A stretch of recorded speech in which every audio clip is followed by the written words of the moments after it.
Hello students, welcome to our channel HTS How to Study। চলো আজকে class 10-এর উপপাদ্য 41 নিয়ে এসেছি। উপপাদ্য 41 কি? ওই স্পর্শক সংক্রান্ত উপপাদ্য, বুঝতেই পারছো। তো আগের দিন উপপাদ্য 40-এ আমরা দেখেছিলাম যে একটা বৃত্তের কোনো বিন্দুতে স্পর্শক আর ওই স্পর্শ বিন্দু থেকে বৃত্তের কেন্দ্রে যে সংযোগ সরলরেখা অর্থাৎ যে বৃত্তের ব্যাসার্ধটা কী হয়, ওরা পরস্পর লম্ব হয়। তাহলে সেই কনসেপ্টটাই কাজে লাগে আমরা এই উপপাদ্য প্রমাণ করবো, কারণ আমি বলেছিলাম ওটা একটা হচ্ছে স্পর্শক সংক্রান্ত উপপাদ্যের ফাউন্ডেশন। ঠিক আছে, তাহলে এখান থেকেও আমরা এই জিনিসটা দেখো, এটাও একটা বলতে পারো ফাউন্ডেশনের সেকেন্ড পার্ট, বাট অবশ্যই এটাও খুব ইম্পর্টেন্ট। হ্যাঁ, আর এটা কিন্তু তোমাদের জন্য ইম্পর্টেন্ট একটা উপপাদ্য তোমাদের পরীক্ষার জন্য। তাহলে দেখো উপপাদ্যটা কী বলছে। পদার্থ তাহলে আমরা লিখবো, তার আগে আমি উপপাদ্যটা কী বলছে দেখেন। তাহলে বৃত্তের বহিস্থ কোনো বিন্দু থেকে যে দুটি স্পর্শক অঙ্কন করা যায় তাদের স্পর্শবিন্দু দুটির সঙ্গে বহিস্থবিন্দুর সংযোগ সরলরেখা, মানে কি ওই স্পর্শবিন্দুর সঙ্গে ওই যে বহিস্থবিন্দু যেখান থেকে আঁকছি সেই দুটোকে যদি সরলরেখা দিয়ে যুক্ত করি তাহলে দুটো সরলরেখাংশ পাবো। সেই সরলরেখাংশ দুটোর কী হবে, দৈর্ঘ্য সমান হবে এবং তারা বৃত্তের কেন্দ্রের সঙ্গে কী করবে, সমান কোণ উৎপন্ন করবে। এইটা আমাদের দুটো জিনিস প্রমাণ করতে হবে। তাহলে প্রমাণ করতে গেলে সবার আগে আমাদের একটা ছবি আঁকতে হবে, পদার্থ লিখতে হবে। তাহলে আমরা কী করবো, তাহলে একটা আগে ছবি আঁকি। তাহলে ছবিটা কীরকম হবে, একটা আগে আমি বৃত্ত আঁকতে হবে। বৃত্তটা আঁকছি, তাহলে মোটামুটি একটা বৃত্ত আঁকলাম, তার একটা কেন্দ্র হবে। হ্যাঁ, বৃত্তের একটা কেন্দ্র, তাহলে ও কেন্দ্রটার নাম হচ্ছে ও দিয়ে দিলাম। একটা বৃত্তের বাইরে ধরো একটা যে কোনো বিন্দু, এই যে বহিস্থ বিন্দু নিচ্ছে সেখান থেকে স্পর্শক আঁকছে, হ্যাঁ, এই বিন্দুটার নাম দিলাম ধরো পি। তাহলে এখান থেকে আমি কী করতে বলছে, যে এই বৃত্তে ধরো বলছে দুটো যে কোনো বিন্দু নিতে বলছে। একটু ধরো, আচ্ছা একটু এরকম সাইড করে নিচ্ছি। তাহলে একটা বিন্দু দিচ্ছি এ ও, আর এই একটা বিন্দু নিচ্ছি ধরো এই এ, আর এটা নিচ্ছি ধরো বি। হ্যাঁ, তাহলে এ আর বিকে কী করবো, যুক্ত করবো। কেন, আগে ধরো এই বরাবর একটা স্পর্শক আঁকতে হবে। তাহলে এই ও পি থেকে একটা এই বরাবর, এই যে ও পি থেকে এ বিন্দু দিয়ে যাওয়া একটা স্পর্শক। অর্থাৎ লাইনটা আমার তো হাতে এরকম বেঁকে গেল। অবশ্যই তোমরা স্কেল দিয়ে করবে, পেন্সিল দিয়ে করবে আর কম্পাস করবে, নাহলে কিন্তু হবে না। হ্যাঁ, এরকম এত হেজি লাইন হবে না। হ্যাঁ, তাহলে এটা একটা রশ্মি ধরে নাও। তাহলে একইভাবে এই বি বিন্দুর ওপর থেকেও একটা যাবে, পি বিন্দুর সাথে কানেকশান।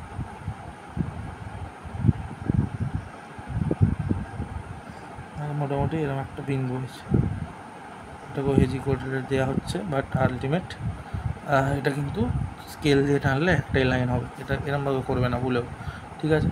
তাহলে এবার কী করছি, তাহলে ওপিকে আমি যুক্ত করলাম, করে এগুলোকে যুক্ত করলাম আর ওবিকে যুক্ত করলাম। কেন, এগুলো সব আমি লিখে দেবো, অঙ্কনের মতোই পার্ট, পুরোটা আমি পদার্থে লিখে দেবো। তাহলে পদার্থে কী লিখবো, পদার্থে লিখব যে ও কেন্দ্রীয় বৃত্তের বস্তুবিন্দু পি থেকে, তাহলে বৃত্তের ওপর এ বিন্দুতে এবং বিন্দুতে পি এবং পিবি স্পর্শক অঙ্কন করা হলো, পি বা স্পর্শক বলে লিখব। এবং তারপর কী করা হলো, ও এ ও বি এবং ওপিকে যুক্ত করায় তাহলে কী করলো, এপি স্পর্শক আর পি এ আর পিবি স্পর্শক দুটি বৃত্তের কেন্দ্রে দুটো কোণ উৎপন্ন করলো, একটা হলো কোণ পিও এ, একটা হলো কোণ পিও বি। তাহলে এই কথাটাই আমি পুরো লিখে দেবো। তাহলে দেখো, তাহলে ও কেন্দ্রীয়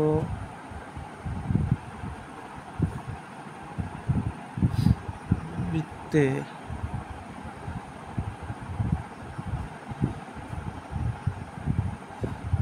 বহিস্থ বিন্দু পি থেকে পি এ আর পিবি দুটি স্পর্শক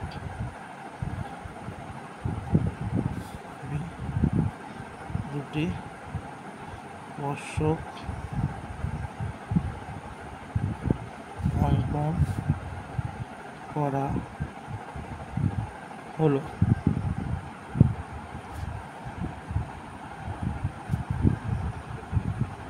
যাদের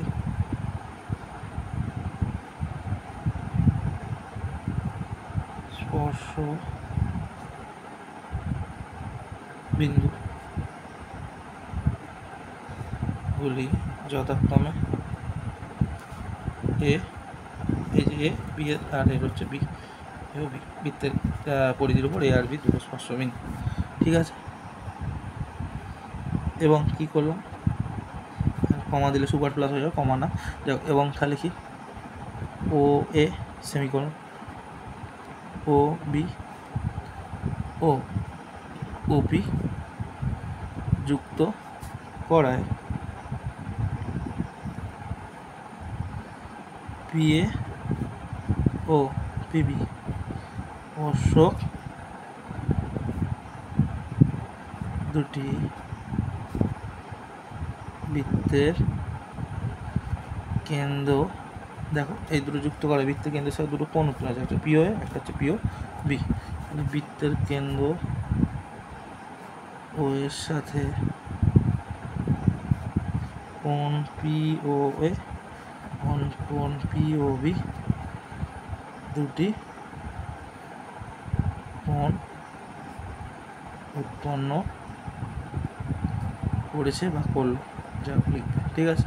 তাহলে হয়ে গেল। এখন আমার প্রামাণ্য বা প্রমাণ করতে হবে। তাহলে কী বলেছে যে এই যে বহিঃস্থবিন্দু থেকে যে দুটো স্পর্শক টানা হলো, তাহলে ওই যে স্পর্শবিন্দুর সাথে বহিঃস্থবিন্দুর যে সংযোগ সরলরেখা এই একটা এই দুটোর দৈর্ঘ্য কী হবে, সমান হবে, অর্থাৎ পি আর পিবিকে সমান দেখাতে হবে। আর বৃত্তের কেন্দ্রের সঙ্গে এই যে স্পর্শ তোমার বিন্দুর সাথে যে বহিঃস্থবিন্দুর যে সরলরেখাংশ আর তোমার এই যে ব্যাসার্ধ স্পর্শবিন্দুর ব্যাসার্ধ এই দুটো কি একটা দুটো কোণ উৎপন্ন হবে, এই কোণ দুটোর মান হবে সমান। অর্থাৎ তাহলে প্রামাণ্য কী লিখব, প্রামাণ্য এই যে পি এটা আর পিবিটা কী বলেছে সমান, তাহলে পি এ সমান পিবি, এটাকে আমি এক, চলো এদিকে এক লেখার দরকার না, এদিকে লেখো এক। আর 2 নম্বরে কী বলেছে, এই যে কোণ পিও এ এই যে এর সাথে যে কোণটা আর কোণ পিও বি এই দুটো কোণ কী হবে সমান, তাহলে কোণ পিও এ সমান কোণ পি ও বি এই দুটো, ঠিক আছে। তাহলে এখানে অঙ্কন তো আগে সব কিছুই তোমার প্রদত্ত হয়ে গেছে, তাহলে অঙ্কন আর দরকার নেই। এবার আমি কী করবো, ডাইরেক্ট প্রমাণে যাবো। তাহলে কেন প্রমাণ করতে পারবো না, ডাইরেক্ট দেখতেই পাচ্ছি এটা কিন্তু দুটো ত্রিভুজ রয়েছে, দুটো ত্রিভুজ কিন্তু সমকোণী ত্রিভুজ। তুমি একটু ভালো করে খেয়াল করো, কেন আমরা আগের দিনে উপপাদ্য তোমার 40 দেখেছিলাম কি, যে স্পর্শবিন্দু আর স্পর্শকের যে স্পর্শবিন্দু বৃত্তের ওপর, সেই স্পর্শবিন্দু থেকে অঙ্কিত যে ব্যাসার্ধ সেই দুটোকে পরস্পর লম্ব। তার মানে এইখানে এই যে স্পর্শবিন্দু তার থেকে যে এই যে ব্যাসার্ধ এটা এই মাঝের কোণটা কী হবে 90 ডিগ্রি, মানে এটা একটা সমকোণী ত্রিভুজ, ঠিক একই হবে এটাও একটা সমকোণী ত্রিভুজ।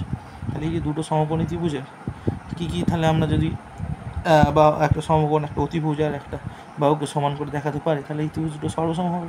আর ত্রিভুজ দুটো সর্বসম হয়ে গেলেই তার সমস্ত কিছু সর্বসম মানে সমান হবে, অনুরূপ কোণ অনুরূপ বাহু সব হবে। আর সেখান থেকে আমরা এই বাহুটা অনুরূপ বাহুভাবে প্রমাণ করতে পারি, আর এই কোণটা অনুরূপ কোণভাবে প্রমাণ করতে পারি, পারলেই আমাদের উপপাদ্য প্রমাণ হয়ে যাবে।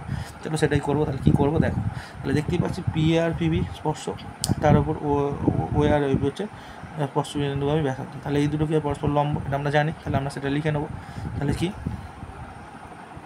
লিখব যে তাহলে পি এ ও পিবি স্পর্শক এবং তোমার দেখতে পাচ্ছ ও এ আর ওবি, তাহলে ও এ ও ওবি তোমার স্পর্শ বিন্দুগামী ব্যাসার্ধ।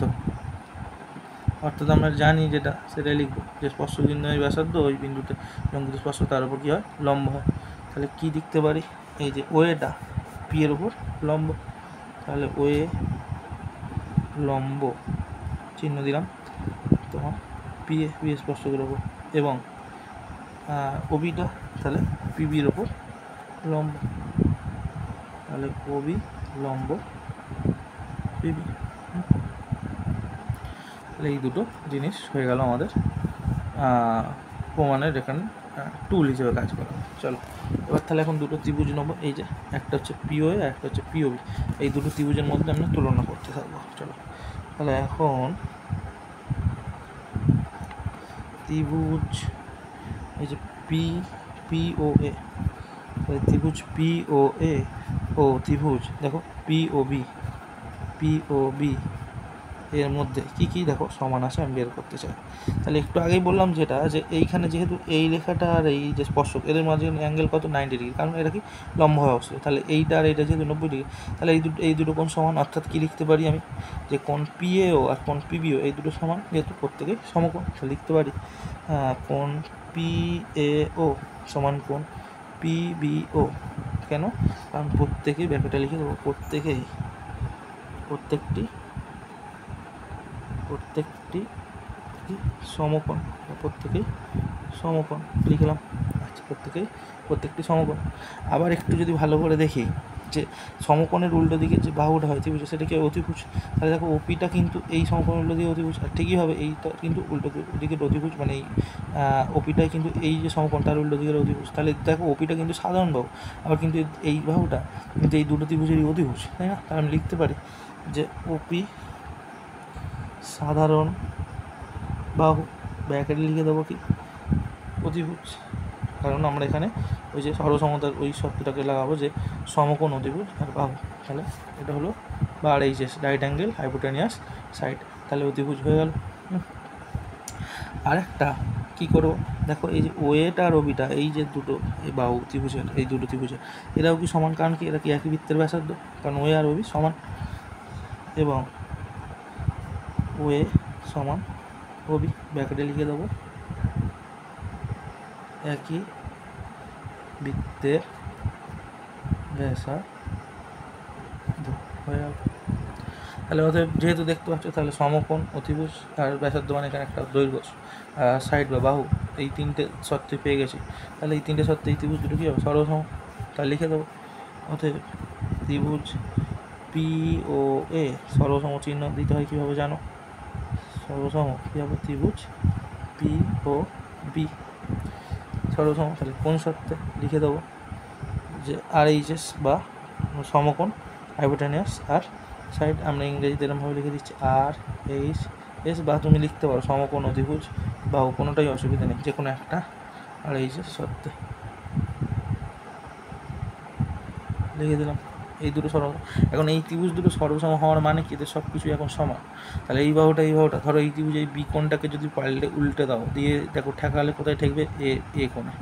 তার মানে কি দাঁড়াচ্ছে, পুরো ত্রিভুজ দুটো একে অপরকে পুরো চেপে যাচ্ছে, মানে তলার ত্রিভুজটা আর উপরের ত্রিভুজটা পুরো মিলে গেছে, মানে একটাকে দেখা যাচ্ছে না, তার মানে সর্বসম। তার মানে কি এই যে পিবি বাহুটা পিএ বাহুটার ওপর পুরো একইভাবে মানে হয়ে যাচ্ছে। তাহলে পি আর পিবি কী হবে, সমান, অর্থাৎ এরা অনুরূপ বাহু। তাহলে কী লিখবো, পিএ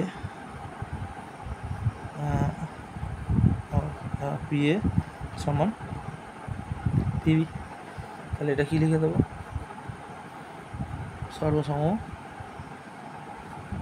ত্রিভুজের অনুরূপ বাহু হয়ে গেল। তাহলে এটা কিন্তু প্রমাণ করতে বলেছে, তুমি এখন প্রমাণে দেখো, এটা কিন্তু প্রমাণ করতে বলেছিল পি আর পিবি সমান। তাহলে এটা 1 নম্বর, তাহলে লিখে দেবো ব্র্যাকেটে 1 নিত, হয়ে গেল। আর একটা প্রমাণ বলেছিল, যে এই যে কোণ পিও এটা আর কোণ পিও বিটা সমান। তাহলে এই ত্রিভুজটা যখন উল্টানো হয়েছে, তাহলে এই কোণটার এই কোণটাও কী হবে, পুরো মিলে যাবে। তাহলে এটা কি অনুরূপ কোণ, তাহলে লিখতে পারি, এবং কোণ পিও এ সমান কোণ পিও বি। কেন, এটা কি সর্বসম ত্রিভুজের অনুরূপ কোণ, তাই না? তাহলে দুটোই প্রমাণ হয়ে গেল, পিও আর পিও। তাহলে এটা কি ক নম্বর প্রমাণ হলো, 2 নম্বর প্রমাণিত। এই দুটোই প্রমাণ করতে দিয়েছিল। এই হয়ে গেল উপপাদ্যটার প্রমাণ। তাহলে উপপাদ্য কিছুই নেই। তাহলে কি হলো, আগের দিনের যে উপপাদ্য থেকে আমরা যে লটা পেয়েছিলাম, যে কোনো বিন্দুতে যে একটা স্পর্শক অঙ্কন হয়, সেই বিন্দু থেকে যে বৃত্তের কেন্দ্রের সঙ্গে সংযোগ সরলরেখা, অর্থাৎ যে ওই বিন্দুগামী যে ব্যাসার্ধ, সেই দুটো পরস্পর লম্ব হয়, সেটাকে কাজে লাগিয়ে আর সর্বসমতার সূত্র থেকে আমরা এই উপপাদ্যটা প্রমাণ করলাম। দুটো প্রমাণ, যে একটা বস্তুবিন্দু থেকে বৃত্তের উপর যে দুটো স্পর্শক টানা যায়, সেই যে তাদের যে সংযোগ সরলরেখা অর্থাৎ স্পর্শকটা, আর সেই তোমার যে বৃত্তের উপর যে বিন্দুতে স্পর্শক আঁকা হয়েছে, সেই বিন্দু থেকে যে বৃত্তের কেন্দ্রে যে তোমার ব্যাসার্ধ, মানে যে সংযোগ সরলরেখা যে টানলে যে ব্যাসার্ধ হয়, সেই দুটো হলে কী দেখা যাচ্ছে যে ওই বস্তুবিন্দু আর ওই যে তোমার স্পর্শবিন্দু যে দুটোর মধ্যে সংযোগ সরলরেখাংশ দুটো পরস্পর সমান হবে, আর বৃত্তের কেন্দ্রের সঙ্গে যে এইটা আর তোমার ব্যাসার্ধ মিলে যে কোণটা উৎপন্ন করেছে ওই অর্থাৎ যে পিও এ আর পিও বি এই কোণ দুটো কী হবে সমান হবে। তাহলে এইটাই আমরা করলাম উপপাদ্যটা। আমি আর সামারি করে আলাদা করে দেখালাম না, কারণ সামারি করতে দেখলে ভিডিওটা অনেক বড় হয়ে যায়। তোমরা দরকার হলে ভিডিওটা একটু আরেকবার পজ করে করে মানে অল্প অল্প করে লিখে লিখে দেখতে পারো, বা একবার করে ব্যাক করে একটুখানি স্পিড বাড়িয়ে দেখে নিতে পারো, ঠিক আছে। আচ্ছা, তোমাদের এই উপপাদ্যটা কিন্তু ইম্পর্টেন্ট উপপাদ্য করবে। এছাড়াও এই উপপাদ্য থেকে না তোমাদের বই একটা জিনিস দেওয়া আছে, সেটা কিন্তু তোমাদের অ্যাকচুয়ালি এইটার সঙ্গে উপপাদ্য লিখতে দিলে করতে হবে না, বাট তবুও তোমরা অনেক সময় কী হয় এটা দিয়ে দিতে পারে। তো আমি আলাদা করে এখানে লাইন টেন আমি বাইরে এটা করে দিচ্ছি, তোমরা কিন্তু উপপাদ্যটা এইটুকুই লিখবে। হ্যাঁ, এটা কি জাস্ট একটা লাইন অ্যাড করা, সেখানে জাস্ট তোমাদের আমি ছবিটা দেখেই বুঝিয়ে দেবো সেখানে কী হচ্ছে ব্যাপারটা, কিছুই না। সেখানে ব্যাপারটা বলছে যে এখান থেকে যে দেখো এই যে বড় একটা কোণ তৈরি হচ্ছে যে এপিবি, এই এপিবি কোণটাকে দেখো ওপিটা কিন্তু ভাগ করছে, মানে খণ্ড আলাদা আলাদা করছে। একটা কোণ হয়ে যাচ্ছে এপিও আর একটা হচ্ছে বিপিও। এই কোণ দুটোও কিন্তু সমান হবে। কেন? তুমি দেখো এই ত্রিভুজটা যখন ওই ত্রিভুজটার উপর চাপাচ্ছে একটা সরলসম হচ্ছে, তাহলে এই কোণটার এই কোণটাও তো অনুরূপ কোণ, মানে এই দুটো সমান। তাহলে এই দুটো কোণ সমান কখন হবে? যখন এই রেখাটা এই দুটো কোণকে সমাদ্বিখণ্ডিত করবে, মানে সমান দুটো খণ্ডে ভাগ করবে। তাহলে সেটা আমরা থেকে বলতে পারি যে ওপিটা এই ত্রিভুজ এপিবির কি সমাদ্বিখণ্ড, একই না? তবেই তো এই কোণ দুটো সমান হয়। তাহলে এইখান থেকে জাস্ট আমি এখানে আলাদা করে এটা লিখছি, এটা কিন্তু এক্সট্রা আমি লিখে দিচ্ছি, এটা কিন্তু উপপাদ্যের সঙ্গে যুক্ত নয়। আমি জাস্ট বলছি যদি বাই চান্স এরকমভাবে উড়িয়ে দেয় যে একটা যে ত্রিভুজ একটা যে কোণ তৈরি হলো, যে স্পর্শক দুটো যে একটা কোণ তৈরি করেছে বস্তুবিন্দুতে, তাহলে এই যে বড় কোণটাকে, তাহলে এদের যে মাঝখানে যে তোমার কেন্দ্রের সাথে যে বস্তুবিন্দুর যে সংযোগ সরলরেখাটা, তাহলে কী করে সমদ্বিখণ্ডিত করে দিচ্ছে সেই ব্যাপারটা। তাহলে এই যে কোণ এপিবিটাকে, কোণ এপিবিকে ওপি সমদ্বিখণ্ডিত করে। কারণটা কি? কারণটা হচ্ছে তুমি একটু ভালো করে দেখো যে এই যে কোণটা, এই যে এপিও আর বিপিও এই দুটো সমান, কারণ অনুরূপ কোণ। তাহলে এপিও কোণ বিপিও সর্বসম ত্রিভুজের অনুরূপ কোণ, সর্বসম ত্রিভুজের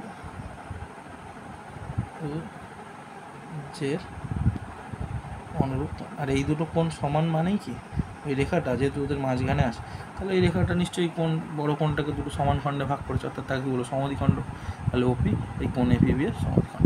এটাই জাস্ট, এটা যদি দেয় একটু লিখে দিও, বুঝছি আমি একটু এক্সট্রা করে এটা বললাম, এটা কিন্তু এক্সট্রা, এটা জাস্ট তোমরা কনসেপ্টটা ক্লিয়ার রেখো, ছবি দেখে খুব ক্লিয়ার। আশা করি তোমরা বুঝতে পেরেছো উপপাদ্যটা।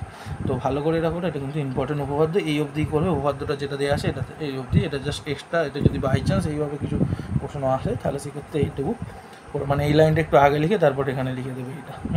ঠিক আছে, এই হচ্ছে ব্যাপার। আশা করি তোমরা বুঝেছো। পড়ো ভালো করে উপপাদ্য 41। এরপর আমাদের এই চ্যাপ্টারে আর একটা উপপাদ্য আছে, উপপাদ্য 42, সেটা নিয়ে আসবো। আজকের মতো আপাতত টাটা, ওকে।